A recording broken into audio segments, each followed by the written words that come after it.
You don't know the power of sci-fi radio. This station is now the ultimate power in the universe. We would be honored if you would join us. Wow.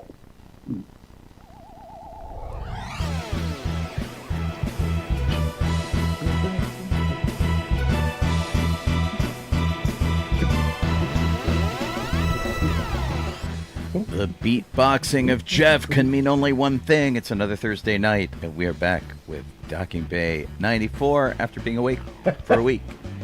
Being awake for a week or away for a week? Yeah. Well, away for a week, but we've been awake for a week too, it feels like, doesn't it? Yeah, I know. I'm tired. Hey, glad to be back after having a week off. We were traveling. We saw family. Yeah. Colleen and I did in Phoenix, Tempe, Arizona, which was interesting because it rained out there, which was honestly kind of nice. Yeah, rain here too. Yeah, I liked it. It rained there more. Oh yeah, oh my gosh, and it hailed. More than one day? More Yeah. than one day. It Okay, hailed, there you go. and there was a microburst, which the day after we left, which tore down trees and houses. Oh boy. Yeah, it was pretty bad.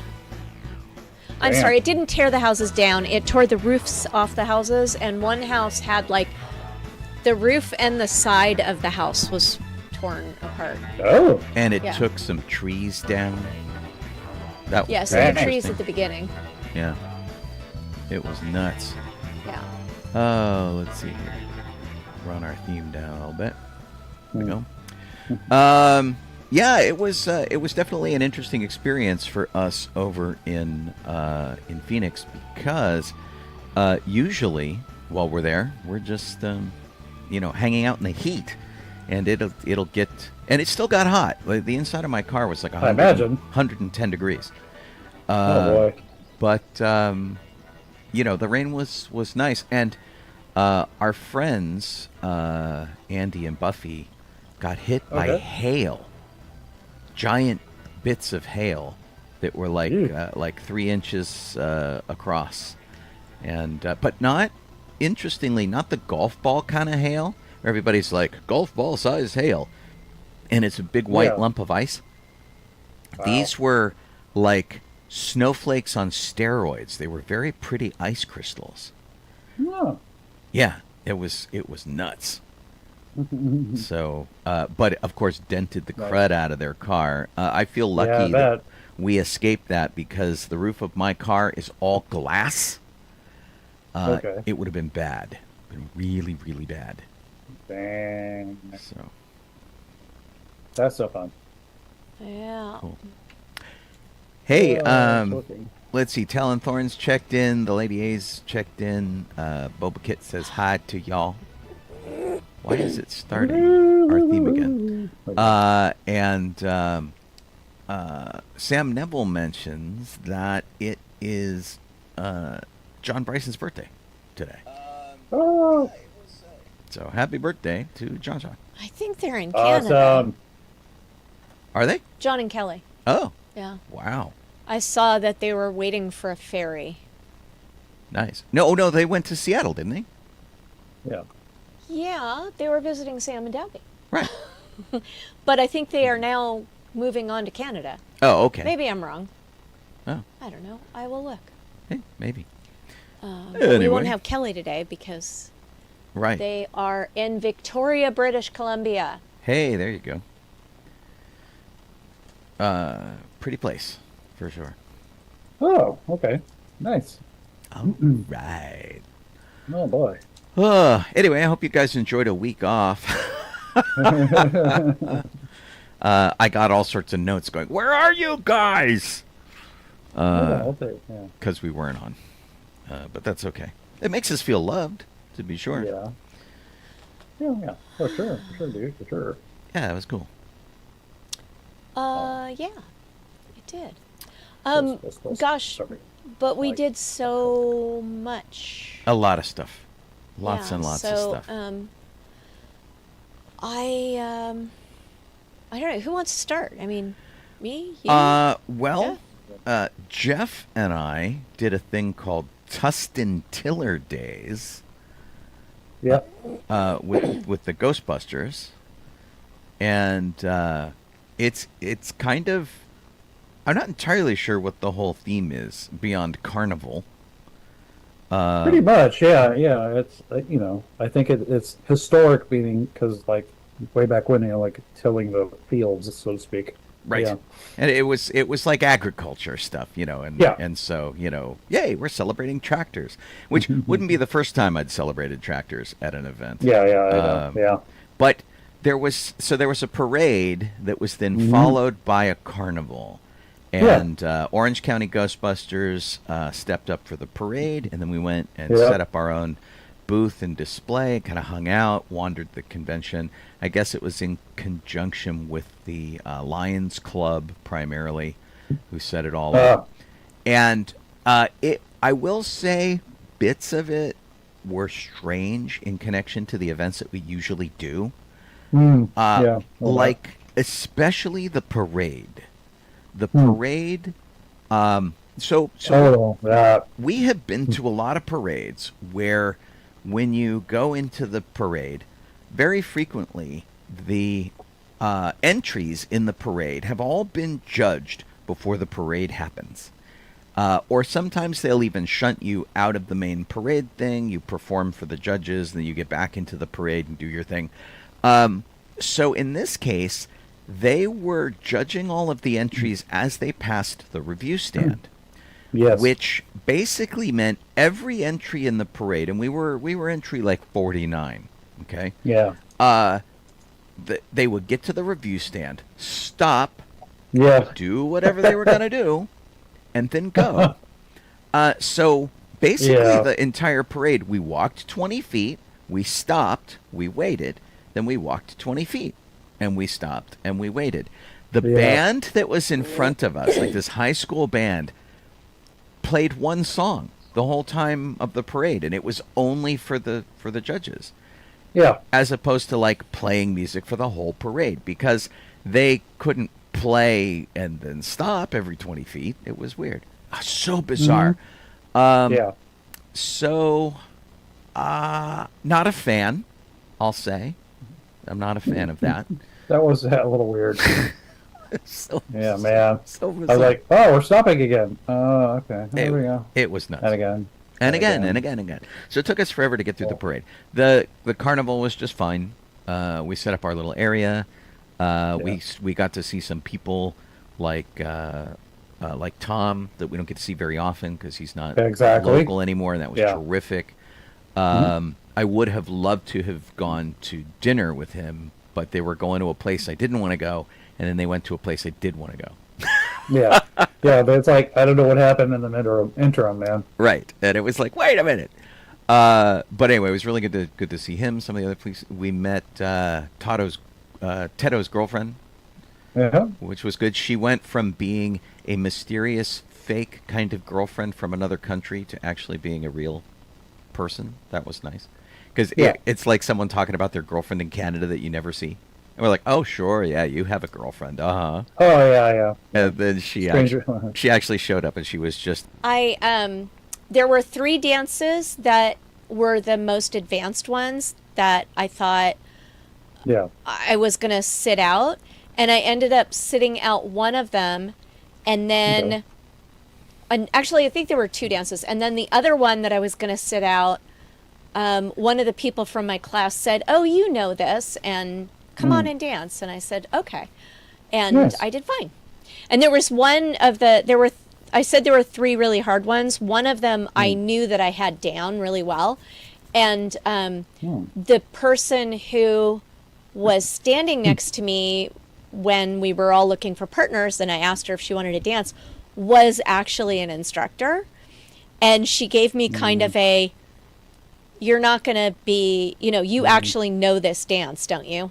And so I was super nervous that I was going to screw it up. Oh, she gave you like side eye going. She gave me side eye. Yeah. Wow. Okay. Like she was debating, and she asked me whether, do you actually know this dance? And I said, I do know this dance. And I did, but I was grateful that good. she's a good lead. Because honestly, I'm an intermediate dancer, and that means that I can usually get through a dance without messing it up too badly if good. Okay. if I have somebody else who's at least my level or better. But sometimes if I'm dancing with someone who isn't as advanced as I am, so like a beginner, and they mess up, I might not be able to like continue dancing around them without messing up as well. But I do know how to go to what you're supposed to do when you mess up is just go to the next position that you know and wait there for the dance to catch up to you. Gotcha. So I do that, but it does get me confused. So I dropped Colleen off at. It's actually I'm thinking of the other dance. We'll get to you're that in a thinking minute. of the other dance, Yeah. I can't dance with a darn. That's okay. Well, I mean, this is more like walking in patterns. Yeah. So it's basically like, the hardest part of it is they're going to yell out, turn right, and you have to be able to not turn left. Right. No left. Damn. It's actually really hard. Yeah, it's Colleen for a while was wearing a thing on one wrist. So she's like, this is my right. Okay. I know which one my right is now. Because when the problem is that it is like, this happens when you play video games sometimes, where you get a little disoriented, where you've been like running, you've been doing a thing, and then you switch, and you're like looking back over your shoulder, and you need a frame of reference. And so a lot of times with dances, you'll have like a group of 4 or a group of 8, and you will weave your way through a pattern and stop, and suddenly you are now doing that pattern backwards because you were at the head of the pattern, and you have to do it completely opposite from what you did it before. And it's like crazy. It's really confusing. Yeah. Yeah. It's really nuts. Yeah. So, but I'm really glad that you had fun. I'm glad that it went well. Continuing in the dance vein, when we were in Arizona, we were going to go out to lunch with my aunt, and I was looking for something in my purse, and I pulled out the card that listed all the dances, and I thought, I bet there's a dance group here in Arizona that, maybe they're dancing while I'm here. And so I did a quick search on my phone and found that the Phoenix English Country Dance Group was meeting on Saturday morning and at a time when I was available. And so I asked if Sean would take me, and he dropped me off. And they met early. It was super fun. Reasonably. 9 a.m. Yeah, 9 a.m. is early for something like that. Usually it's like noon, 1, 2, 3, something like that. Right. But it was at the Irish Cultural Center. It's just this pretty neat old building. Yeah. Except it was raining, and the rain got in under the floor, so the floor was like all bumpy. Wow. Yeah, it was a challenge. Rain Makes warp. squishy noises as you walk. Yes. And so I went to a couple of I went to look at a Spirit Halloween store. I went to a Target. I went to a Starbucks. And just kind of like killed time for a couple hours while Colleen got ready. And the class was only 2 hours. And it was it was, people were very excited to see the car as always, and which was great. I just got my engines mounted back on my car just in time. So I feel like the car is more whole again, which is nice. It feels weird not having the engines on the car. And they lasted the trip out. They lasted the trip back. Yeah. I didn't have any problems. So I thought, So that's really great. And then I went back to pick up Colleen. And so I parked the car, and I went in, and the dance was over. And, like, everybody loved Colleen. They were so excited that she came. Everybody's like wanting to talk to her and say goodbye and thank you for coming, and you have to come back, and we have a special ball in December. And she's It was in November. I'm not coming back for. Oh, you're right. It was Thanksgiving weekend. She's Yeah, like, I have a can't. thing I do at Thanksgiving. Yeah, weekend. and then there was another student who was actually going to be a caller at a contra dance that afternoon, who asked me to go to the contra dance, and I'm like, I would, but I'm going. My aunt is throwing a party, so Right. If only, but a no. chimichanga party.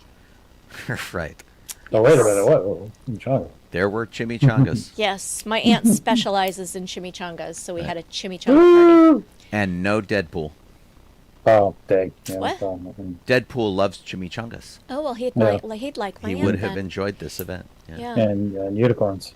And unicorns. And unicorns. And there, chimichangas on unicorns. there weren't any unicorns at the party.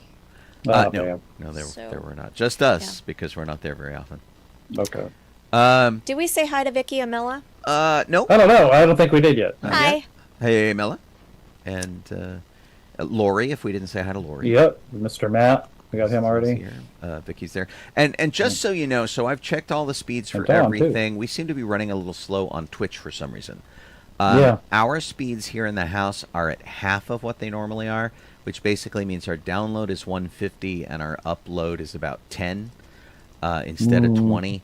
But we should be streaming okay. I don't see any alerts anywhere. So there's something up with Twitch. It's being a little flaky. You can go to my Facebook page if you want to see it there. I think you can go to sci-fi.radio's Facebook page. You can see it there. And of course, there's always YouTube. So if you're having trouble there, just look for DB94 or DocuMe94. Whatnot. So, sorry about that if you're experiencing stalling stuff. Like I am. Yeah. So, it's totally a bummer. But I'm glad that the dancing went well. I always feel like kind of a loser because I've broken my ankle twice, and it kind of hurts to dance on. And I used to dance with Colleen, and now we don't dance so much anymore. I can do a waltz or a polka occasionally, but I'm not going to dance class with her and stuff like that. So I lost husband points. But most of the time when I'm doing the dancing, you're busy doing something else anyway, so it's not like you would be able to come to the rehearsals that I go to. Yeah, I mean, I probably wouldn't go to as many. And the dance group that Colleen has fallen into are people who take it really, really seriously. Like, they want you to be very, very good or not do it. And so that requires very vigilant practice, which I'm not good at. So, but I'm glad that you're enjoying it. I'm glad it's all working out. So that's pretty cool. Nice. Let's see. We ate too much barbecue while we were gone. I bet. We ate at 2 different barbecue places. Right, we went to... And Joe's Italian Ice. Right. There. Wow. So we found the Joe's Italian Ice in Tempe. And usually we go in Anaheim. And man, was it different. It was largely indoors, which was crazy. I imagine it used to be something else. But there was a big indoor area. There was no line around the block. They were super chill in there. There was no stress at all. It was and they were just really relaxed. And Colleen, I was wearing Ghostbusters, my Ghostbusters overshirt. Colleen was wearing something, and some guys my fellow nerds. I was wearing a Skywalker Ranch shirt. Oh, right, that was it. And so this guy sits there and he starts in, right? He's like, okay, nerds, let's see how much of a nerd you are. The Empire Strikes Back. And he does the longest wind-up I have ever heard for the shortest joke ever. And so crazy. And so the joke is this. What is the internal temperature of a tauntaun? And I can't even tell you how many times we've told this joke. It's crazy. Yeah. Yes. Yeah. And of course, the answer is lukewarm. Right. So, which we said in unison as soon as he was done telling his long. So he knew he had found his people, but it you made a 10-second joke a minute and a half. Yeah. It's really funny. It's dude. But yeah, so we had some fun going there. I freaked the guys out at Spirit Halloween store when I went in there in my car. They all had to take turns coming out and looking at it and going nuts. And we're very disappointed that I wasn't buying lots of stuff from them. So that was fun. Our cousin Scott met me at a theater, Harkins Theater, which had a pretty nice screening of Tron 3. There was IMAX, there was 3D, and then there was this, like, you know, Cinema Uber or some sort of thing. Okay. And so we went to Cinema Uber and watched it. And so it was a very good presentation, really good sound, very crisp picture. And so that was, I'm glad I got to see it there. But there were like 6 people in the theater on opening night. And so, you know, we'll talk more about it later, I'm sure, but we're hearing things that like, oh, you know, Tron's opening weekend sucked. Nobody was in the movie theater. And I didn't expect a huge crowd in Phoenix, but, you know, I thought maybe there would be somebody. But it was raining again, and getting to the theater was a challenge for me because I put it into my GPS, and it was, like, not really rectifying very well, so I put it into Google, and Google always sends me somewhere stupid. So it got me to the shopping center, but it took me to the Portillo's hot dog place in the far, like, southeast corner or something, and I needed to be in the northwest corner where the theater was. That was really stupid. And anyway, but it was fun. Just, I think I'm the only one here who saw Tron. I haven't seen it yet. Haven't seen it yet. Yeah, that's why I was asking what you were doing tomorrow, Jeff. If you weren't working, I'd say we catch Tron if you were going to the car event too, the trunk or treat. That's tomorrow. So Tron 3 played out almost exactly as I imagined it would. It 99% of the casting was excellent. I am able to put aside actors I don't really care for and watch their performance and just sort of judge them on that. And I'll say that I feel like Jared Leto, whom I'm not a fan of, was miscast in the role. Now, he was also a producer in the film, so I'm sure the film got made because he signed on. He's a big enough name that people are like, oh, Jared Leto. Let's put him on the poster. But Blade Runner didn't move me. Morbius was like, what the heck? He wasn't a great Joker. I haven't seen him in a role that I liked him in yet. And so my caveat with him, without spoiling anything, because this is all in the trailers, he is Ares. Ares is the god of war. He is part of a pitch of bringing manpower from the grid into the real world for use by the military. So, like Tony Stark does his "Here are my bombs" kind of thing. There's one of those things, and so he, you know, brings them in and shows a tank and does a bunch of cool stuff, and the military is like, ooh. And the super soldier is Jared Leto. Now, Jared Leto has a very white Jesus hippie look. And so if you were pitching a super soldier to the military, I wouldn't use him.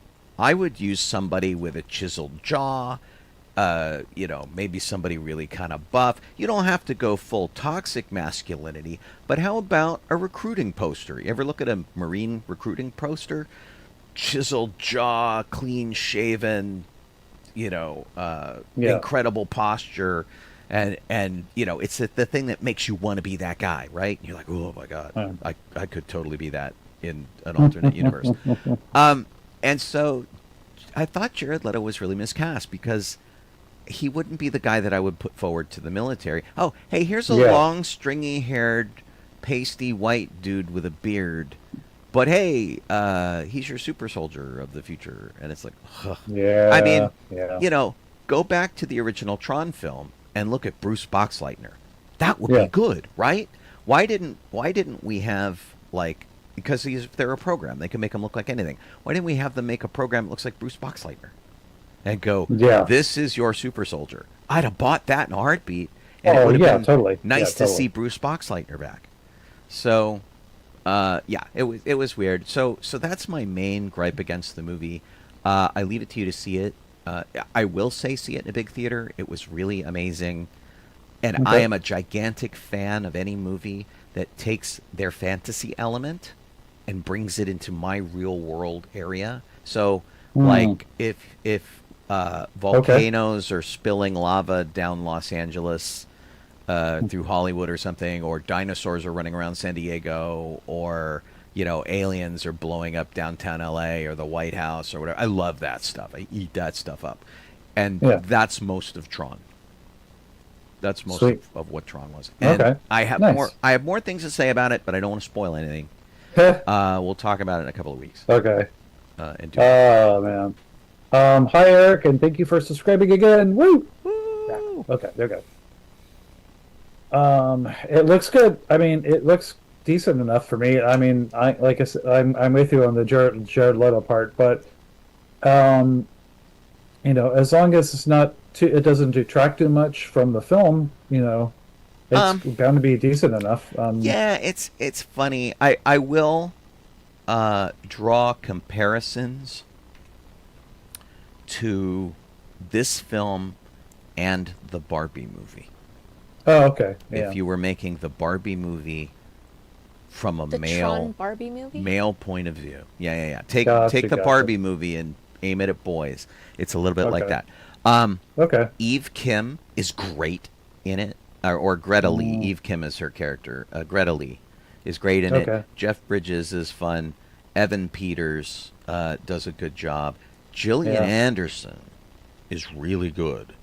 Good. In it. Good. And so I liked everybody's performance, and Jared Leto was just Jared Leto.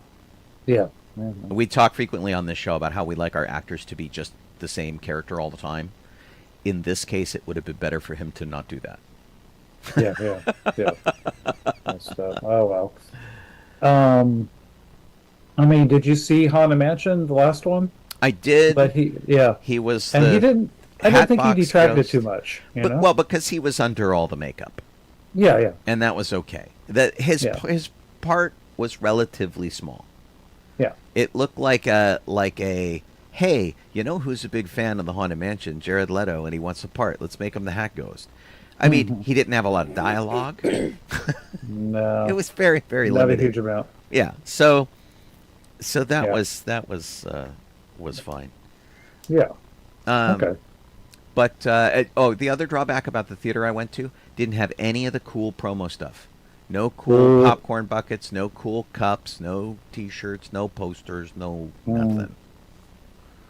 I was listening. It's a drag. It was a drag. It was really a bummer. Yeah. Because some of those cups and the popcorn buckets, I was going to pay $80 for the Light Cycle one, but there was pay $80 for a cup. There was a really cool cup that was about $10 that lit up. That was really good. That would have been neat. Something small. Something small. Expensive cup. Mm-hmm.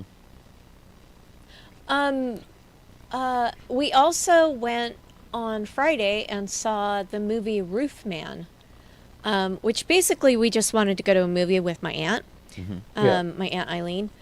And so this was the only movie that looked interesting, really. Yeah. I mean, Sean had already seen Tron, and we were okay with that. But I could have seen Tron again. That would have been fine. Yeah, I don't know. But I didn't really want to see Tron. I think for the dynamic of the group, this was good. And it had Channing Tatum in it, whom we like. And it had Peter Dinklage, whom we like. Yeah. And then it had what's her name in it, who is not high in the list of characters, which is really bizarre. Where is she? Roofman. I know. I can't remember. Kirsten Dunst. Kirsten Dunst. Kirsten right. Dunst is in it. Oh, okay. Ben Mendelsohn is in it. Oh, cool. Whom we like. And the woman from The Residence. And apparently Orange is the New Black. Right. Lily Colias, I think? No. No? Who is it? I don't know. Uzo Aduba was in it. Yeah, there she was the no way I lead was in gonna The get her name. Residence. Yeah, it is hard to even say when you're looking at it if you're not used to it. Right. Yeah, okay. It was fun. I'll warn you guys right now, without spoilers. It is not the knockdown, drag out comedy that the trailer makes it look like. Oh, It I is. see what you It mean. is more emotional than that. And people are dumb. And it doesn't. Yeah, it doesn't end the way you think it's going to end, and it is not like like what was the weird. I think that took place in either a Walmart or a Toys R Us. Also, what was the one with Jennifer Connelly in it? It was like Workspace or something. It actually reminded me of that dumb movie that Jay Butters made me watch. The one where The Rock was Right. grilling somebody's hand. Yeah, it was like the weird wrestler movie. It was really strange. The dumbness of the characters in that was very similar to the dumbness of one of the characters in this. Because they were all meathead. They were all meathead kind of things, and it was like and you felt really bad for this guy because he wasn't a mean person. He was just really dumb, and yeah. Gotcha. I can't find. And I don't mean dumb like he wasn't. There wasn't like something mentally wrong with him. He was just really dumb. Yeah. He kept doing dumb things. Like Dumb and Dumber, dumb. And, Yeah. Yeah. Anyway, but it was a good movie. Probably to see on, Netflix or something like that. But it fit what we were looking for. It was good for the dynamic of the group that we were going to do. Okay. Yeah, we enjoyed it. Yeah. And, okay. I saw. I did see a movie on cable, on streaming that I hadn't seen yet. It was on like Hulu, Disney Plus, whatever. Right. That came out last year, I think, at the most, probably or early this year. And it was Boy Kills World. Never heard of it. Yeah. And it has the H. John Benjamin who does the voices of Archer and numerous other characters. Okay. Which So is just basically looking his at voice. the poster, I would not go to see this movie. Which one? Boy Kills World. Oh, okay.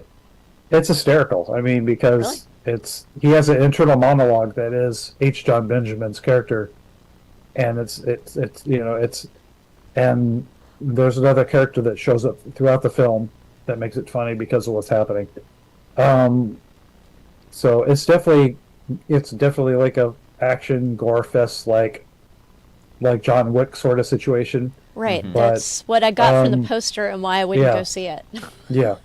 And it's the thing that I like. One of the things I like the best about it, other than the comedy aspect of it, was that it threw me sort of it did something at the end that I didn't expect, because normally like Sean, if I go to a movie, I need to not talk, because I'll probably spoil the movie for everyone, because even if I haven't seen it, I'll usually predict everything that's going to happen. Right. Yeah. That is a problem. And that's what I was expecting certain things to happen, and then something they threw in there. I'm like, oh my gosh, well, okay. So I think it worked out pretty well. So sort of a little bit curveball at the end, in a way. A twist, as it were. Yeah, this movie ended differently than you expected that it would. Because I think they were trying to pitch it as there was a movie with Jennifer Connelly called Career Opportunities. Oh, yeah. Sort of took place in a store, and it was played for laughs. And that kind of thing. Yeah. Less so, this movie. But it was good. Yeah. And if it happens to be on, if it's on a streaming service you get, it's worth watching. I think it's totally good to do. Yeah. What else? We Sean and I went to a how to take action against book bans lecture panel at the local bookstore. And it was, my mom had reserved 2 tickets at the bookstore for she and I to go to it. And then she wasn't feeling well and said, well, you two go and tell me about it. So it was interesting. There was someone who is a librarian, someone from the ACLU, and a teacher. And they were talking about the different things that you can do to prevent book bans. And I feel like I should have brought a notebook and taken notes, because I got to the end of it and went, yes, I feel empowered, but now I can't remember what exactly they said. So now I have to do research, because I have a kind of a vague idea in my head about what they said. Yeah. And I need to make sure that I'm correct and find out how to do that stuff. One of the things that was really interesting about this is, this is an independent bookstore called Changing Hands. They have a couple of locations in the Phoenix area, and it is a great bookstore. They sell new and used books. Right. And each of their locations, they have this pop-up store, which is what we were experiencing. It was called the Banned Bookstore. And so in addition to the panel that we saw, all of the books that they had around them in this little corner of the bookstore, where they had a stage that could hold like 4 or 5 people. Okay. I'll be right back. Okay. It was filled with banned books, and so you could go, you could buy them, give them out or read them or do whatever you want to do with books that are on the banned book list, and so they move this around, and they also use it as a fundraiser. There's a group that's called Unite Against Book Bans. And so they very frequently will take the money that they make from their sales and stuff, and they'll throw it over there. And it's really kind of interesting. And they want to make sure that they support the community, of course. But getting this information from librarians and from people in the school system and that kind of thing, reading is really important to us. And always has been. It's, for me as a kid, it was a safety net in more ways than I can count. And the fact that they just want to ban all of these books and that they're rewriting history and things like that is really frustrating. So it was really good to sit through this panel and get a professional thing on it, because it's one thing to sit behind your computer screen and go, stop banning books. And it's another thing to get these people There are to apparently actually forms that you can fill out to challenge a book ban. So, and that's the thing that I want to go investigate, because that's what I recall from the panel. And also, I'm going to suggest that programming at Worldcon have a similar panel. Yeah, I think that would be pretty good. Yeah. And we know some people who are librarians, of course, who might want to come down and talk about that. Kelly's not here. Kelly's the librarian. Right. And we actually know the person who was head of the American Library Association, which is a position that you take on for a year. And so our friend Lessa took it on for a year, and I don't know if Alan Kalachi is on right now. He's a librarian too. We know lots of librarians who would come participate. Alan was at Facebook when we started, so maybe he's there. Yep. Lee, I'm back. All right. Young Lee just jumped in. Yeah. Oh, nice. To see him. Yeah, and if you're trying to watch us on Twitch, I apologize. I don't know why the connection with Twitch is slow. I think everything else is working just fine.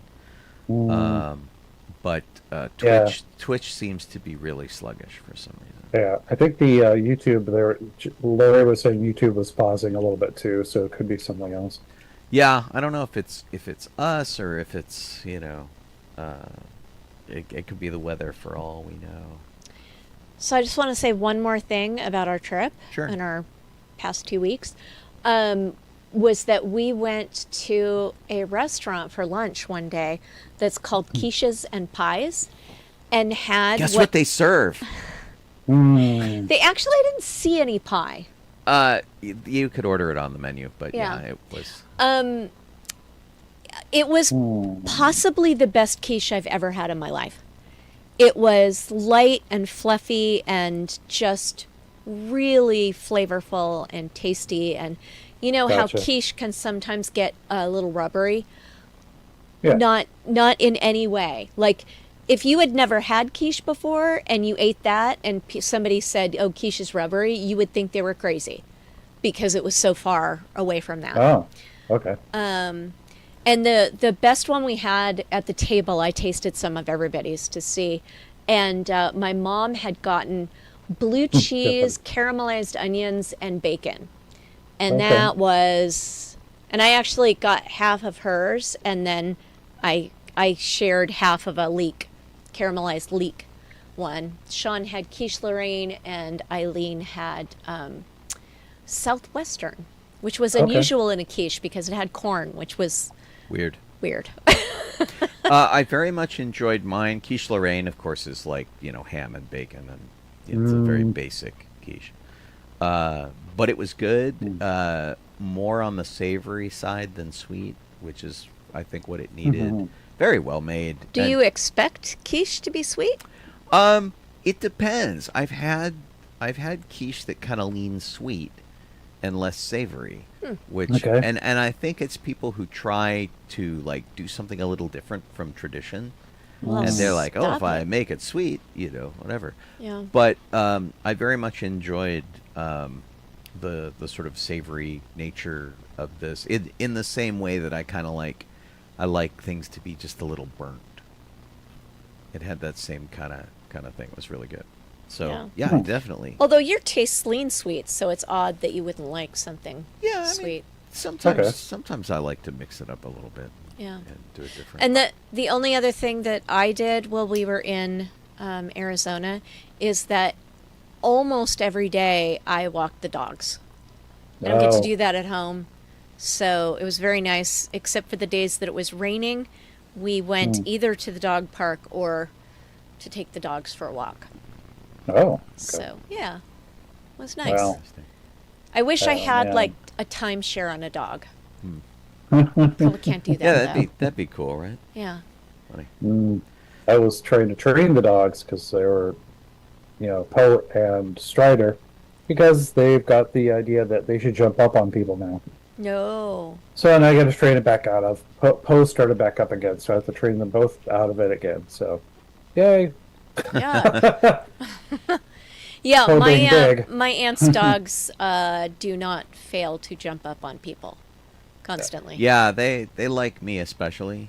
Well, Chuck is just the right level to do Sean some serious damage. Yeah. I have learned to back through doors because Chuck is very excited and very pushy. Yeah. And sometimes he's a little like muscly guy. Yeah, he's a bulldog. So he's kind of a like tank. a French bulldog, I guess. Oh, nice. And so he's very compact and very strong. And for some reason they both love my pants. They're like, I'm gonna sniff your knees, and they'll just sit there and sniff my knees. They actually do that to everybody. Minutes. I'm like, what the hell? Yeah. That was really bizarre. It's only with the knees. I think the only other thing that I did this week that Colleen did do, I went to Disney. Disney was fun. Saw Jeff working, and Judy and I knocked around. Judy did an interesting thing where she made these tiny little 3D printed ghosts.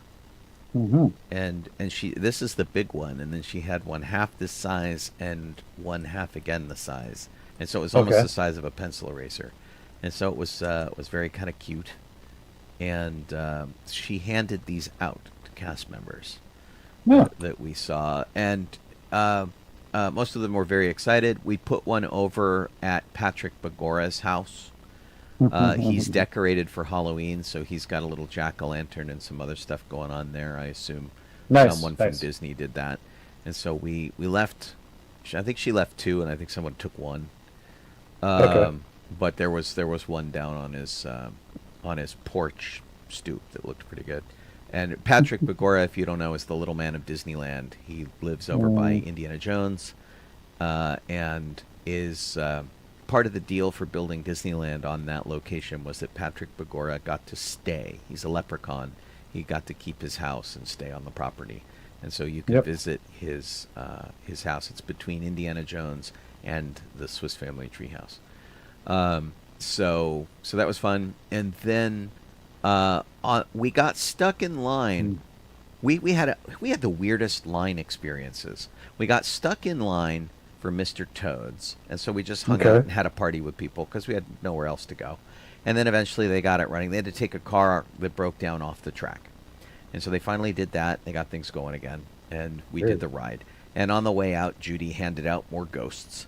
And one of the guys is like, "Are you going on Peter Pan?" And we're like, "We can." And he's like, "Follow me." And he led us in the back way to get in at the exit, which was cool. Like, we skipped the entire line for Peter Pan, which is like a 40-minute line, which is really great.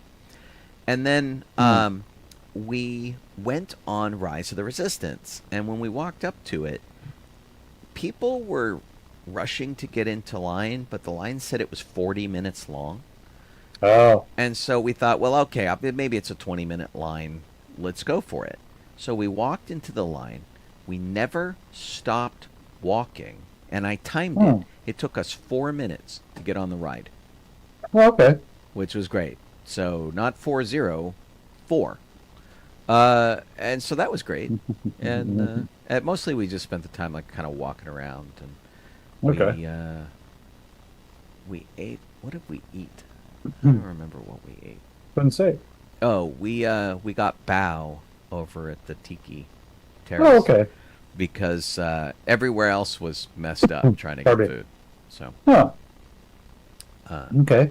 But yeah, so we had very quiet kind of day. And I got home at 11:30 in time to do my clinical trial study, which is done on a phone. And so that's the other thing I got signed up for this week. Is I made approval to enter a clinical study for the weird hives that I get, the big red marks I get all over me. So this study is kind of interesting in that there are 2 medicines side by side. And so one of them is in pill form, one of them is in shot form. Okay. And one of them that I am getting is a placebo. And one of them that I am getting is real. And so I don't know which is the real medicine, but I got 2 shots in the back of my arm here, which one on each arm, so they hurt. They're like really painful. But they have to put the shot like in the fat somewhere, so it like sits there. Gotcha. And so I got 2 of these shots, and then I have to take this medicine in the morning and in the evening. And I don't know which of these is real, which means also I don't know which set of advertised side effects I'm going to get. One of them gives you a nauseous tummy, and the other one is like, you could end up in the emergency room. Oh. And I'm like, all right. Yay. Yeah, so that's going to be interesting. But Thanks, I'm science. glad to be part of it because I've been fighting these hives for 35 years. Yeah. It's I got married and then I got hives. It was like the worst wedding present ever. The hives came a year later. Pretty crappy for sure though. Yeah. So anyway, that's a bummer. Yeah, so I'm glad to be doing this, and it's the last one I did was in Lancaster, which was a 2-hour drive away, and the one I'm doing now is a 20-minute drive away. Same people, they just have a different office, and they're administering it through a different office for me, which is good. So they're making it more convenient. So hopefully it's good. I have to do it for about 7 months, I think. So it's long term, and we'll see. So fingers crossed that it does something. Yeah. And not something weird, like if I grow another head or something. I don't think we have room on the screen for another screen for another Yeah. day. I don't think that'll be good. So, very That's true. Zaphod Beeblebrox. So. Yes. Yeah, sadly at Disneyland you saw me, but I couldn't see you. So Yeah, we actually tried to get. What we discovered is that there are a couple of spots where we can get a really good shot through the portholes of the Disneyland submarines, and so we can see who's driving them. Although some of the people wear masks, and so you just get a picture of like eyes and a mask, and some of the people don't, and it's easier to like get pictures of them through the porthole. So we tried to get Jeff. Yeah. And the timing was bad. I'll keep trying. You know. Yeah. It's not like you're gonna stop doing it anytime soon. So. Yeah. Half the time I was in a sub, or I wasn't in a sub, or whatever. It's just how it works out. Right. I no control over it. Well, and when you're on the dock and you're loading people in, like you're really easy to spot. I can see you really easily when you're doing that with the zoom on my camera. So. But I just think, like being the rebel spy, I think it would be very fun to have a picture of you driving the submarine through the porthole. I just thought that would be cool. You can also, because you can go over by the Matterhorn and take a picture too. That's where we were. Side. There's where you were? There's a close one, and there's one a little farther away, and it gives you like a longer view of like the submarine as it goes by before it goes under the waterfall. We saw, and we could not get a picture of. Judy and I tried, and it went to Never Never Land a little too fast. But we saw the monorail repair car. On the tracks. Gotcha. And so we tried to get that. It went by, and we're like, oh, when it comes back around, we'll get a picture. It never came back around. No. It vanished somewhere. We tried to follow the track, and we did. Complete and utter fail. So but understand. But we did try to do it, and it's always interesting to see something really unusual like that. Space Mountain, that was the other thing we went on that was really fast. Okay. The line, you mean? Yeah, it had closed down, and Judy and I decided to do the single rider line, and we ended up in the front of the single rider line, and then Judy got the front car, and I got like row 5, and the lady that they put me next to was visiting from Seattle, and so she was having a nice trip from Seattle. And I gotcha. So yeah, it was fun. I still tell people that work the ride. I said, you know, they used to load 2 trains at once, right? Once upon a time. And they're just like shocked when they hear it. What? I'm like, oh, maybe because they were doing the disabled loading. I'm like, no, they were already doing that for the ride. That's not a thing that they added to get rid of a train. It's just, I think, my theory is that they dropped a train so they could make the line seem longer, and whatever. You know what I mean? Right. More demand, so to speak. Mm-hmm. Yeah. Listener Chris is apparently doing well. Yay. He still has a long way to go, and he's got dialysis tomorrow. So. Oh man. Thinking good thoughts for you, Chris. Laura reported on him. That's great. Oh my goodness. Yeah, should we move on to Star Wars now, or do you want to chat for 4 more minutes and then move on to Star Wars? Well, I think we could probably get through the birthdays before the... Hit it, Jeff. Okay, I only got 2 birthdays on here, so we can get at least look at those. First birthday for the Star Wars is October 15th, 1923. That's when Vince Coletta was born. And he basically he worked on the Marvel run back in the 70s of the Star Wars, but he also worked at like Archie Comics and Charlton Comics and Atlas and all these and such, and did a lot of work with Jack Kirby and also DC as well. He also I guess when Kirby left to go to DC, that Coletta went to, so. They worked on a lot of stuff together, like Daredevil, Thor, and Wonder Woman, stuff like that. Well, and he was really old school, so he worked on like 1950s era romance comics and things like that. So he passed away in 1991 at the age of 67. But he was working on, it's in addition to doing like Thor and all these hero comics, he was doing like secret romance and that kind of stuff. Exactly. Which was really funny. The romances of Nurse Helen Grant, stuff like that. So comics for girls back in the day. Yeah, but he, I mean, I like a lot of the stuff that he worked on that wasn't just like, they call it embellishing or whatever, but not really. It's not really embellishing, but it's probably mostly inking for like Jack Kirby and stuff. And his inking was really made it so much more dynamic looking, So, and I've seen other inking of Kirby's work, not so good. So his was really well. Yeah. Yeah. I've seen other people do it, and they suck.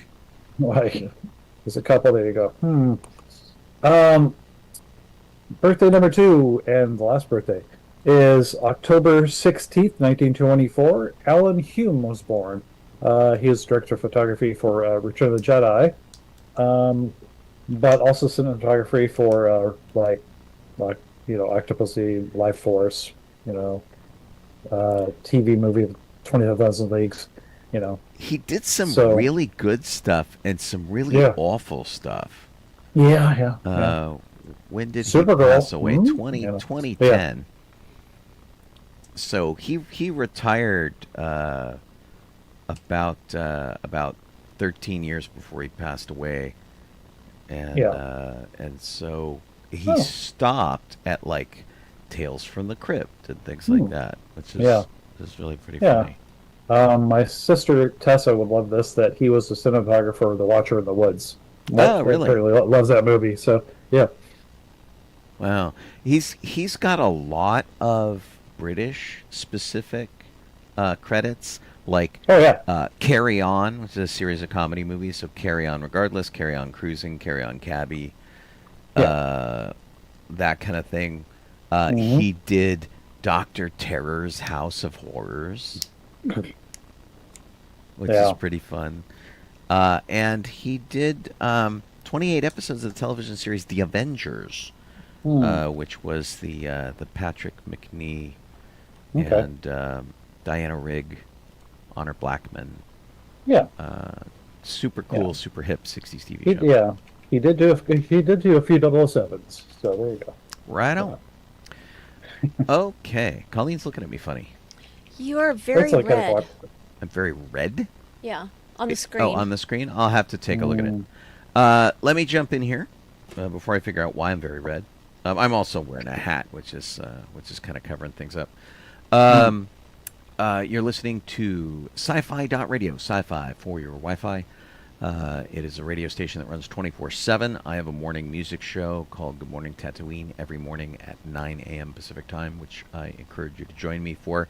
We have been here doing this show we're in our 14th year of doing that. The station's been around for about 20. And, they play nerd music and anime and video games and all that kind of stuff. And we've got a lot of DJs that run shows. And when that's not happening, we have Otto, the robo-DJ, who does stuff. So you can hear us there.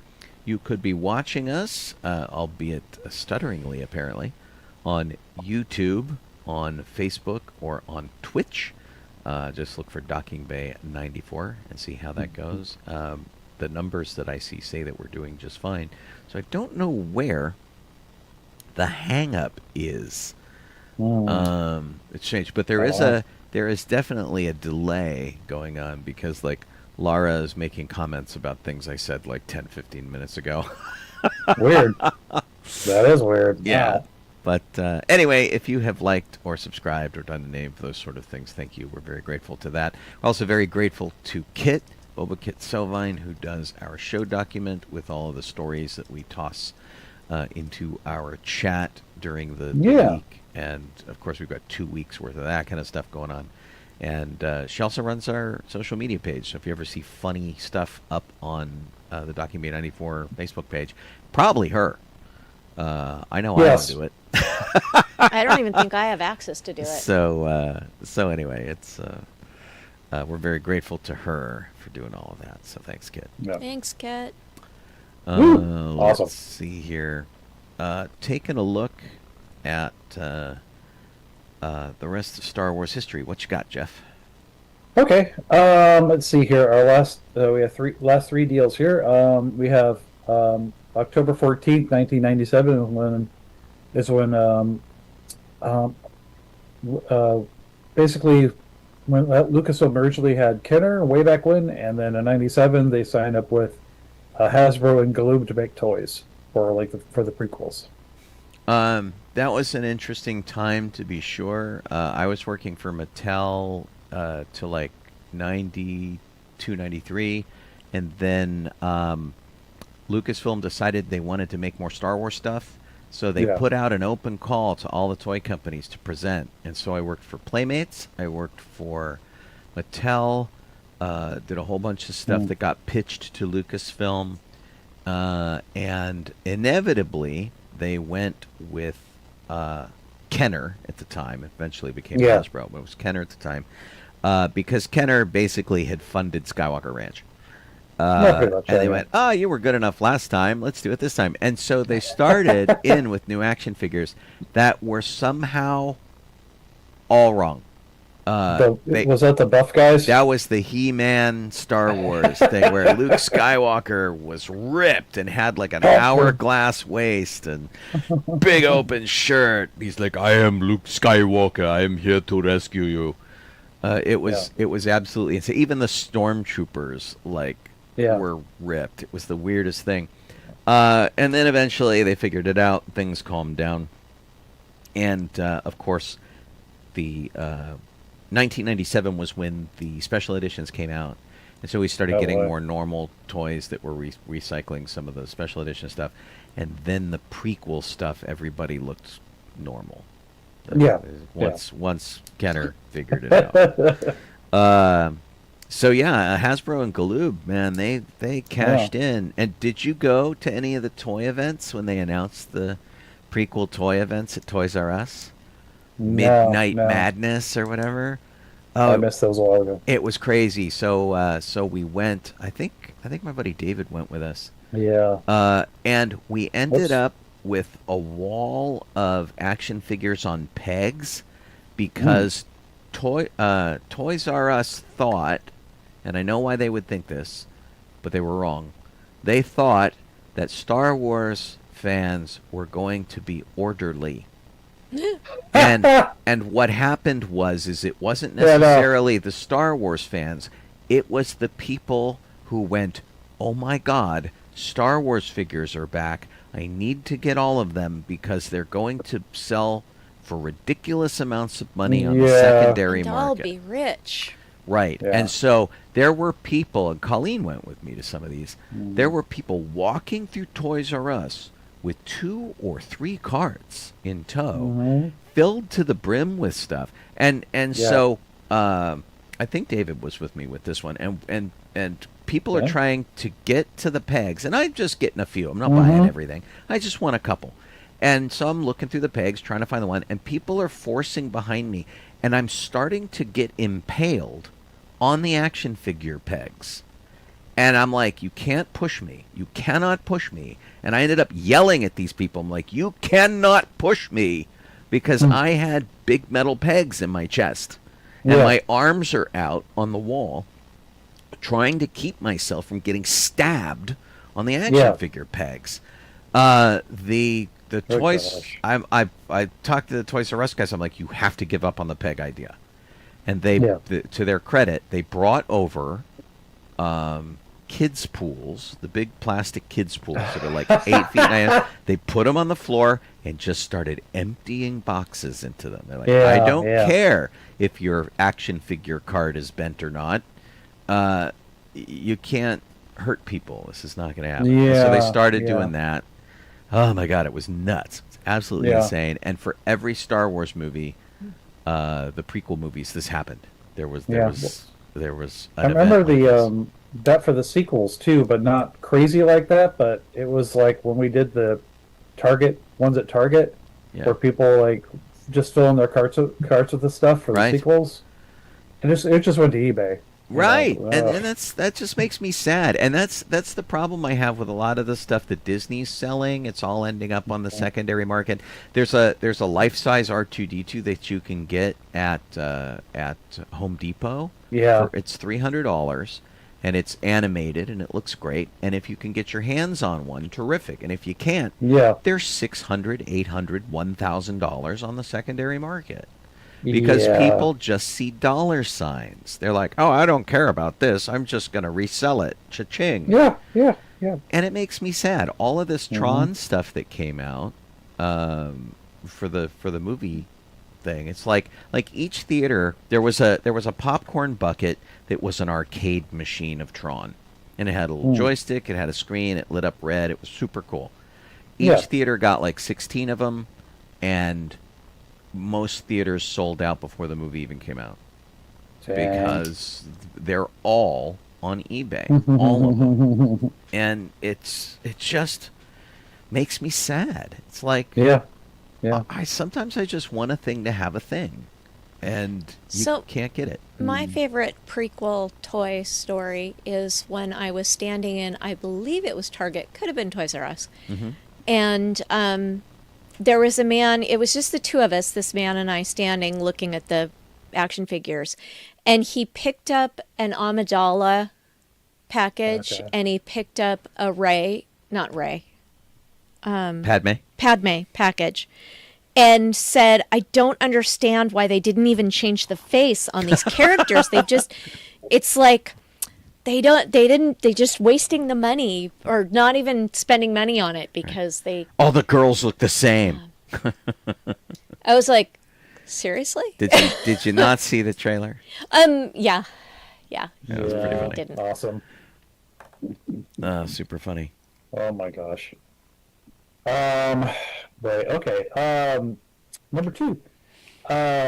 We have October 10th, 2006, and that's when StarWars.com was voted favorite official movie site.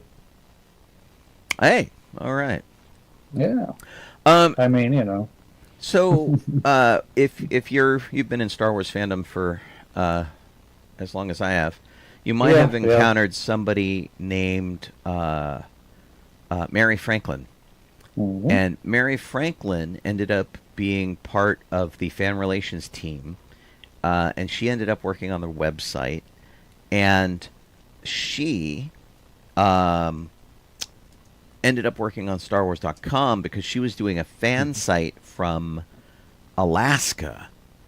Oh, wow. And so she was working in Alaska, and she's hysterical because she's like, this weekend I'm doing the fish gutting championship, or she would always have these weird things that she did, or there was like a polar bear kind of deal where you had to like jump in a suit, jump in the water, jump out, get out of the suit. You had to be like do it to set the record, and it was crazy. So she would do all these like very Alaskan, very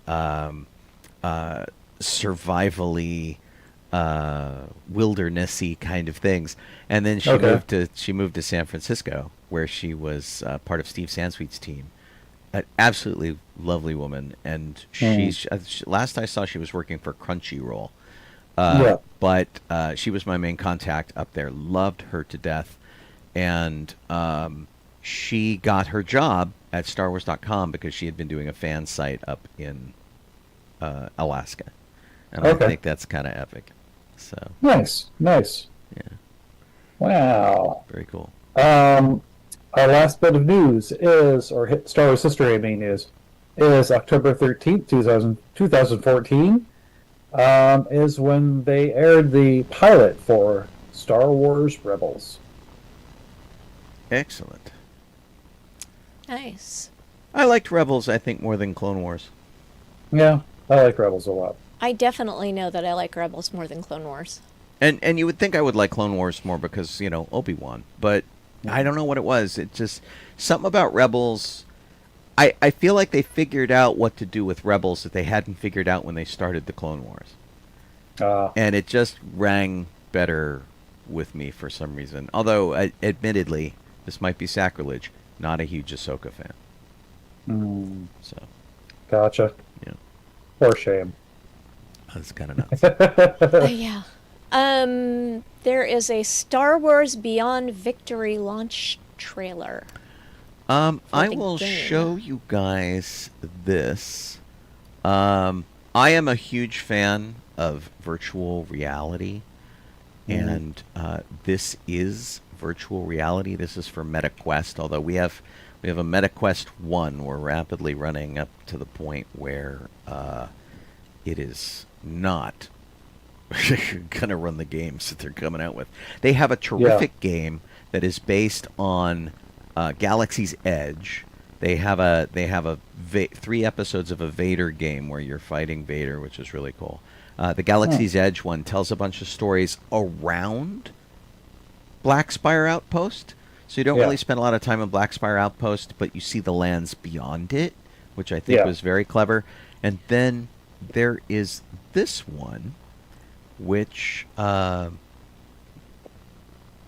seems to be augmented reality, where like it puts you in it, but it also sort of shows things in your room, in your environment. So like putting action figures on your shelf and things like that, which is kind of fun. It's called Beyond Victory, and it's called Mixed Reality because it does both. There's augmented reality, which shows the room that you are in. And then there's full virtual reality, which blocks out the room around you. And so this is doing both of these things. So, actually, it's really funny. I know these people who are doing this demo. Oh, okay. Brian here, the man, is an old Star Wars guy. He used to play Anakin back in the day.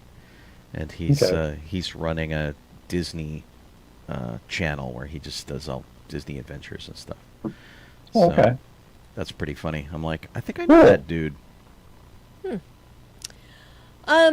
So in the upcoming Star Wars Starfighter, the director Sean Levy did an interview where he talked about why he decided to cast Mia Goth as a a bad guy, a villain. Yeah.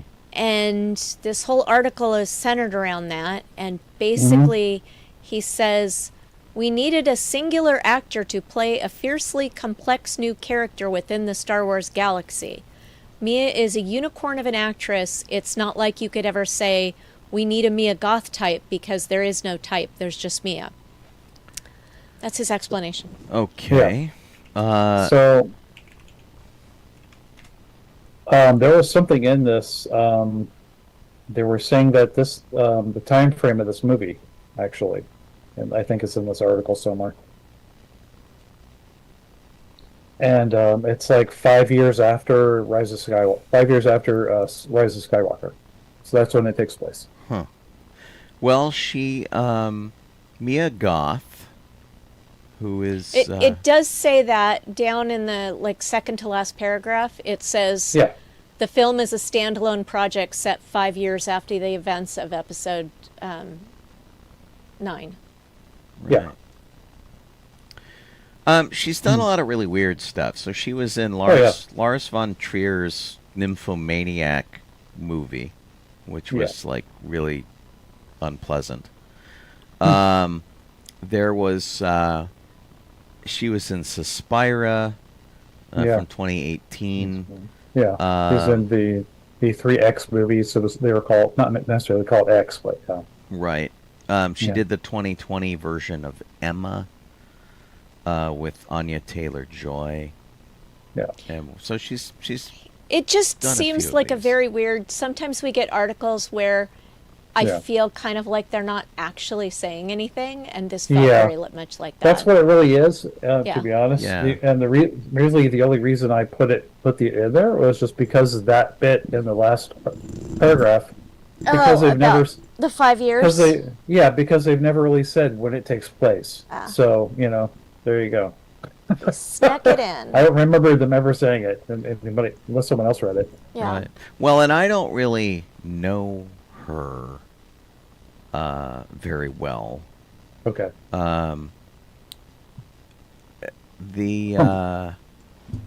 Apparently she had a commitment ceremony with Shia LaBeouf in Vegas with an Elvis impersonator, not a wedding. Yeah. And then they lasted for a couple of years or something, and I'm like, yeah. But I'm like, you ever listen to somebody's name and you're like, do I know that person's name because I've heard it, or do I know that person's name because it's made out of common words? Like Mia Goth is like, okay, it's like very common. I feel like that's the case. That it just sounds like something you've heard before. She is in the upcoming Guillermo del Toro Frankenstein movie. Yeah. She's in the X movies that Jeff was talking about, where she plays Maxine Minx. Mm-hmm. Yeah. So. Moving on to theme parks, Rapunzel's Tower is getting added to the Storybookland in California this winter. That makes sense. Yeah. Because it's been down, so that's probably what they're doing. Oh. Well, yeah, they're doing a huge renovation right now. I probably know someone who is working on it. In fact, and there's a picture at the top of this article on the big Disney Parks blog that is an artist's concept, and I hope it is, because it's made to look like an oil painting. Right. And I was like, what's wrong with this photo? It looks like they're kind of adding her to like the end of Hyde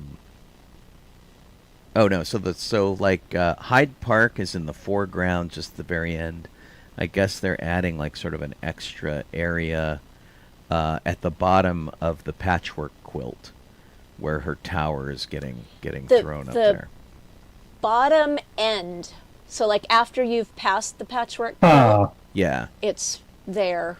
Right. Yeah. Between the railroad tracks and the little river that you ride on for Storybookland. Just looking to see if they had one of my favorite rides. Any so other pictures. The I'm happy about that. I will say too, I was very pleased to see this past Tuesday when I was at Disneyland that the Rapunzel Tower by the Princess Theater was working again. If you wait every 7 minutes, Rapunzel's hair lights up and a little tune plays. And it's a stonework tower. It looks like a statue, but it glows. Her hair wrapped around the tower glows, and it's really cool. Yeah. And it's been broken for months. I have put in all sorts of requests to have it looked at, and they did. They got to it, and I'm pleased that it's back up. So if you find yourself over there, it is to the west of the castle. By the big, what used to be the dance floor, the Carnation dance floor, which is now the Princess Theater. You can go see it over there. Mm-hmm. Princess meet and greet. Yeah, it's pretty neat. So it's very fun. All right. Disney is, of course, it's fall. What are they doing in Florida and California? They are raising their prices. Oh wait. Too late. They already raised their prices. Oh my god. And I had a chart that showed the different prices, and I don't know what I did with it. So yeah, I had one too, which was pretty good. Let me see if I can find it real quick. I think there's one on the Disney website. Yeah. Although that doesn't show how much it went up, just what the prices are. Well, from what I remember, the one that here, I think this might be it. Yeah. No, this is from last year. So apparently Disney says that these are the lowest price increases in several years. They Doesn't make raised it any the better. high level pass, Yeah, the Inspire not at level all. pass. They raised it like $150. Yeah. Yeah, That's it's not insane. low. They didn't need to raise it. Oh, here we go. They did probably because Yeah. $4 billion from Kimmel. So Okay. Well, I mean, I don't know if I'm going to be able to go to Life Day. Life Day this year because if Yeah. I have to buy both tickets, like when I stopped having a passport, I was like, well, if I go to the 2 Life Days and then like one additional day, that'll even out and everything. Yeah. But it's Yeah. like $350 to go for 2 days. So it's insane. the price Yeah. increase for resort tickets is low, depending on the tier that you get. So tier 0 tickets are $104 and are remaining at that price. Tier 1 tickets went up $3. There are 32 days in the year when you can use a tier 1 the $104 Right. ticket. And so they go from $104 to $206. And so Okay. the tier 6 is $206, which has gone up Yeah. to $224 now. It's an $18 increase. If you Lightning Lane went up $2 to 34. If Yeah. you have a magic key or are looking to buy a magic key, the Oof. old price for Inspire, Inspires the highest the level? highest end, that was $1,750. Now it is $1,900. It's up Yeah. $150. The Believe, which is the next level down, was $1,375. It went up to $1,475, Wow. up $100. Enchant went from $975 to stay at $975, and Imagine is $600 and it's staying at $600. So, but the Imagine pass, that's the price that my second tier pass was, or whatever. I don't know what the names are. It's like not knowing the Starbucks sizes. Yeah, it's stupid. I hate that they have names like this. Yeah. So the second level from the bottom is what I had, and it wasn't all that long ago that level was 600. Yeah. So it's kind of crazy. Well, and so parking, which is what most people have to pay when you go, every parking level has gone up $5. So basic parking is $40, and premier parking is $60. It's all gone up $5 a level. So it's really kind of a bummer. And I will say this again: if you are debating between the high, like you really love Disney and you want to go all the time, but you're like, oh, I could save money by getting the second from the top instead of the top tier. Do not do that. Yeah. Because the difference that you pay in parking will have you paying more for the lower pass than you do for the higher pass with the free parking. Let's just say that you go 12 times on your annual pass. You go once a month. That's $480 in parking. Yeah. At the lowest level. Yeah. That's a lot of money. It is a lot of money. So it's pretty tough. And if you go something like 45 times, as I kind of do, it's at $1,800. So that's a whole other pass. That's nuts. Yeah, it is. It is a whole other pass. Yeah. So it's nuts. I know a lot of people who are super mad at Disney. They were last year and they didn't renew their passes. Now they're even more angry. My pass, it happens just under the wire. When I renew my pass, it's like right before they do the price increase. I tried desperately to get a job at Disneyland before my pass renewed. Complete fail on that because I don't know that I'm going to get one next year. The more I look at, almost $2,000. It's so much, and it's like, honestly, this is like, okay, if I don't spend this at Disney, it can go towards our next vacation. And that's probably most of a vacation. That's true. Yeah. $200. Yeah. I mean, I love going to Disneyland, but it's crazy. Do you remember when you could buy a used car for $2,000? I mean, you still can if it's old, but you know, that's like rent. Yeah. For most people, it's a lot of money. So I know a lot of folks really super bummed out by all of this, and I know. All right, And let's move on to Disney Plus going up too. So right. I was going to say move on to less depressing news, but oddly, in the past 2 weeks, we've had 2 deaths in Disney parks. yeah. We had a woman in her 60s died while riding the Haunted Mansion, and it sounds like she probably had a heart attack. And I'm guessing here because basically her car came around and the cast member went, "Oh, she's not moving really well." Right. She was And unresponsive. so they got an ambulance and they said that she died at the hospital that they transported her to. Which is a thing that Disney always says because they don't want someone to pass away on property. Yeah. Um, And then just today, someone was found deceased in the Contemporary Resort in Florida. So, hard week for the Disney parks. Things that they don't like to talk about. Yeah. Well, you know, because it's supposed to be the happiest place on earth. Sure.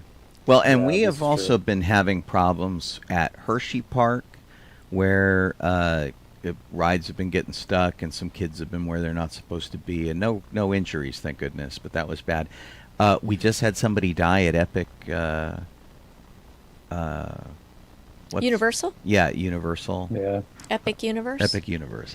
That was it. Yeah. So that he died on a roller coaster after. But I saw the report that talked about when, like, they've already reopened the roller coaster. It wasn't the roller coaster's fault. Right. It was a poor heart or something. Yeah, the guy like that. had apparently ridden it many times in a row, and he just did like one time too many.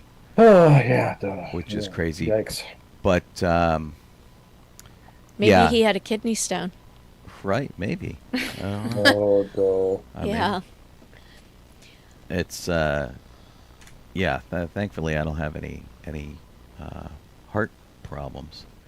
The Simpsons might get kicked out of the Universal parks. Yeah. I can't see this. Entertainment Weekly. Yeah. Yeah. I think it looks like they talked to the showrunner Matt Selman, and he's not actually party to the negotiations, so he doesn't really know. Like, right. What kind of a question is it? It's like one of those "what do you think" kind of things in some interview. But I think it's because Disney acquired The Simpsons in 2019 when it got 20th Century Fox. But I just don't feel that The Simpsons would really fit in at the Disney parks. No, not yeah, really. I mean, yeah, exactly. The trouble is also the fact that Universal may have the theme park rights, period, because say like in Florida, they still have the Hulk and Spider-Man and such rides at Universal because they have a theme park deal. That's why we have them on this side of the Mississippi, basically, and not over there. Yeah. Because it's the theme park deal on the East Coast. I don't know if that applies here or not. You know. I don't think that that's going to happen. I don't think they're going to take him to the Disney parks. It just doesn't. No. It doesn't feel right. Yeah, and if they're paying a licensing fee for that, I think Disney would be content to let them do that. The Simpsons is in a weird limbo area where it's like 35 years old or whatever. Something. Yeah. And so it's not a major draw, but it's familiar. which you know, go to Disneyland. Disneyland has a lot of areas like that where it's like, oh, Alice in Wonderland is, you know, familiar, but it's not a current property. There's lots of stuff like that. And since it won't fit anywhere in Disney, the only reason I could see for Disney taking it back would be to hurt their competition. Because if they had to take out their Simpsons area in their parks, it would leave a big, huge, empty area. Yeah. And that would be really tough. Yeah. And like I said, the person they talked to wasn't part of that, so we don't know what kind of deal that they made for the Simpsons. It could just be a contract for a certain number of years. We don't know. Yeah. And he doesn't know either, so... Downtown Disney here in California is continuing to redevelop and open up their new restaurants and things. And one of the restaurants that's been moving around is the Earl of Sandwich. They're building a new building for the Earl of Sandwich, which will be on the first floor of this new building. And on the second floor, the Earl of Sandwich people partnered with Chef Gordon Ramsay, and they are opening a Britpop energized swinging 60s London themed British pub on the second floor above Earl of Sandwich. So, and Gordon Ramsay is developing the menu, and it looks interesting. Carnaby Street, which is what it's named after. It's like Gordon Ramsay at the Carnaby. Carnaby Street in London was a huge shopping arcade in the 60s that was pre-shopping mall. Shopping malls weren't really quite the thing they are. And it's was very boutique-y. So, like, it's in Soho, so it was very fashionable, very trendy, you know, up to the minute, kind of goofy. And so expect like a huge Austin Powers vibe out of this thing. The menu will include beef Wellington, fish and chips, and sticky toffee pudding, as well as a list of wines and beers. And they expect to have a lot of swinging music and cool vibes, they say. Yeah, it could be fun. We'll have to see. I mean, really all I want is for stupid... Earl of Sandwich to bring the sandwich back I like. Weenies. I don't need a whole new gastropub going in. I just want my sandwich, man. I do. And can I just say that I'm just not a fan of the word gastropub? It does sound kind of gross, doesn't it? Yeah, it's like Ooh. But I don't know. I mean, I think it'll be just fine. And did we find, is that going in the ESPN building? It doesn't say here which building it's going in. Okay. Unless I read it too quickly and missed that. Because I feel Earl of Sandwich is going into that ESPN. It makes sense because the Earl of Sandwich is popular enough to warrant a larger space, and that would be enough room on the second floor for a gastropub. Gotcha. Yeah. So maybe, and I don't see. They already that's what it is. Oh, that's what it is. Okay, they already said what's going where Tortilla Joe's used to be. So that's what it. ESPN zone in downtown Disney has been demolished, and a new permanent Earl of Sandwich is being constructed in its place. And of course, we have the temporary Earl of Sandwich pop-up trailer across the way next to the Star Wars trading outpost. And the new two-story location will include a quick service counter on the first floor and a cocktail bar called Carnaby Tavern upstairs. So, well, apparently they attached Gordon Ramsay to it, and now it's called Gordon Ramsay at the Carnaby. Right. They're changing the name. So we'll have to say it was an old OC register article. So I saw a lot of articles in the past week that were very excited and said things like this headline, which is Disneyland reaches milestone in major resort expansion plan that's adding new rides. And the upshot of the article, much like the other one that I was talking about earlier, where I was like, I feel like they're making a lot out of nothing, is that they got a permit. They filed for a permit to build a construction fence for a new parking structure. All right. At the harbor entrance of Disneyland. So there's no parking lot right there. I mean, there's kind of one over on the corner. I don't know where this is, but this is going, all this excitement is over a permit to put up a fence. Yeah, I don't know if I'm really allowed to say where it's going to go. So don't say it. Don't risk getting in trouble. It's not worth it. Yeah. Yeah, it's no big deal. I mean, they'll release this news in their own time. And it's also like such a minor thing. Where's the fence, Jeff? Tell me where the fence is, Jeff. Yeah, I know where that's where the parking lot is going to be. Where they're going to put the fences, but I know where they're putting the structure. It's not really I think I'm really allowed to say as yet. There were a lot of in this article. There were like pictures that we've seen before about where things are going to go, and there's actually a spot where it shows where the new parking structure is going to go. I mean, whatever. It's not that big of a deal. It's just going to be at the harbor side of Disneyland. Right. You don't need to know more. Sean, you want to take the rest in peace section, which has ballooned? Well, oh my gosh, it's been a busy week. We lost a whole bunch of people.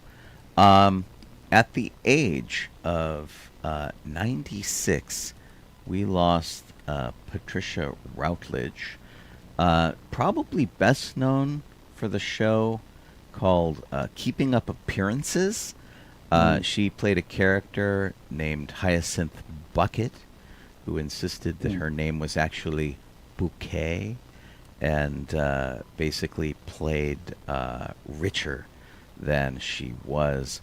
A super talented woman, known as for her comedic timing and whatnot, and her super snobby character that had no right to be super snobby.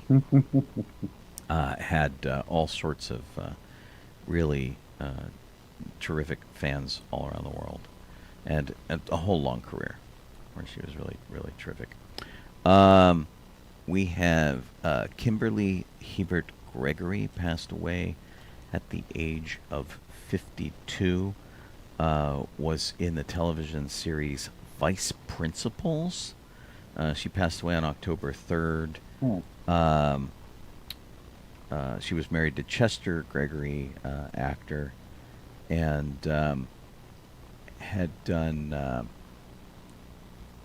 Grey's Anatomy, Gossip Girl, 2.5 Men, Law and Order. She was in Barry, Dollface, Better Call Saul, and Brooklyn Nine-Nine. And did a show called Devious Maids before she got tapped to be in Vice Principals, where she was the school principal opposite of Walter Goggins and Danny McBride. So sad to hear of her passing.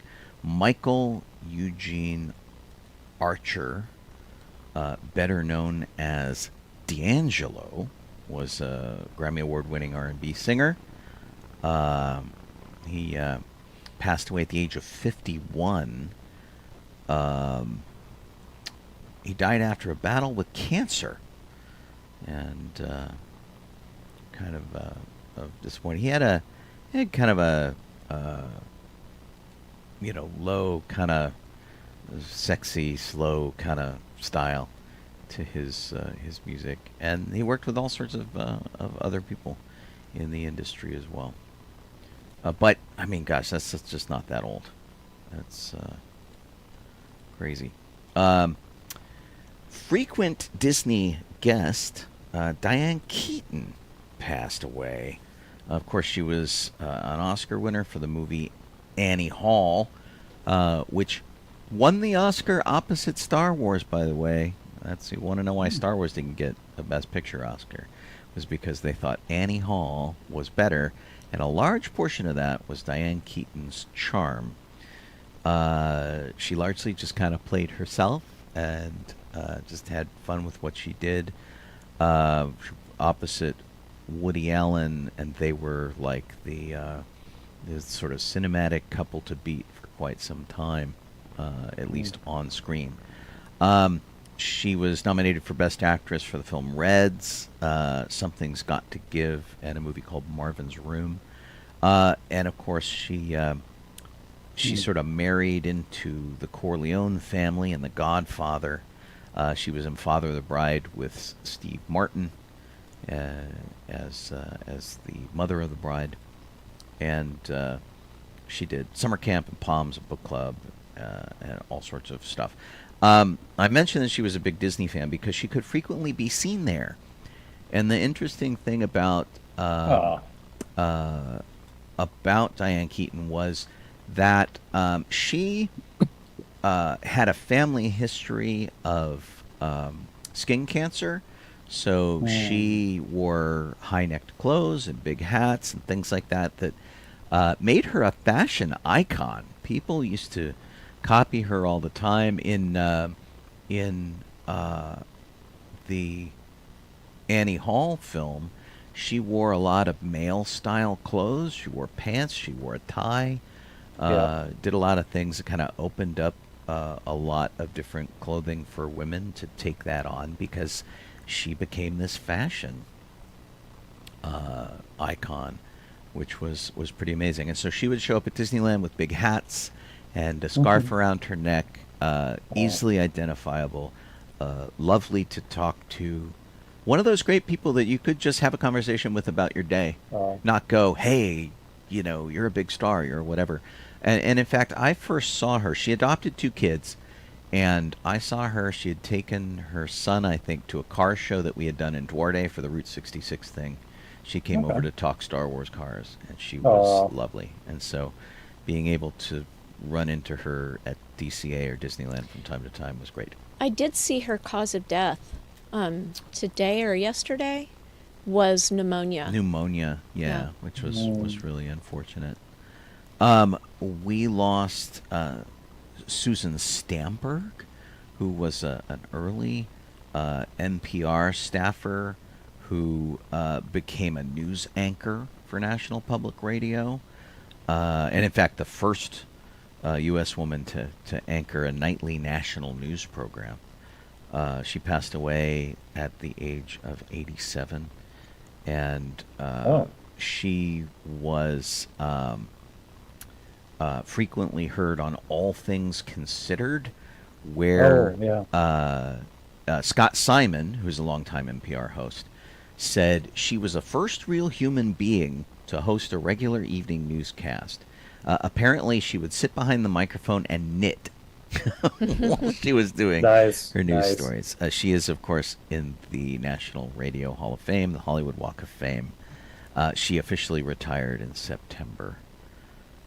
So sad to hear. That wasn't a very long retirement. It really wasn't. She was.